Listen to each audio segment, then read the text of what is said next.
এর রেল লাইনের সব থেকে একটা বড় ভুল কি জানেন? কাঠেরগুলো হাঁটাইছে ঠিক আছে, কিন্তু কাঠ হাঁটানোর পর যে কংক্রিটের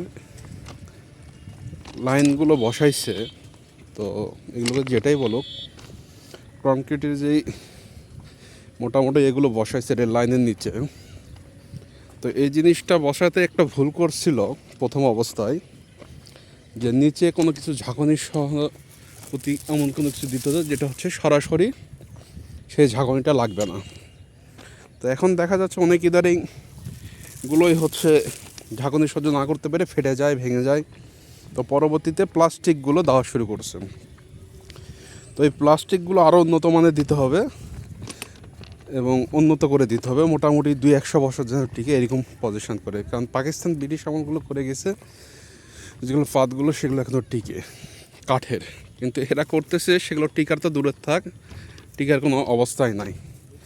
কোনোটা ভেঙে গেছে, কোনোটা উঠে গেছে, এই জন্যই রেল দুর্ঘটনা আরও বেড়ে যাচ্ছে।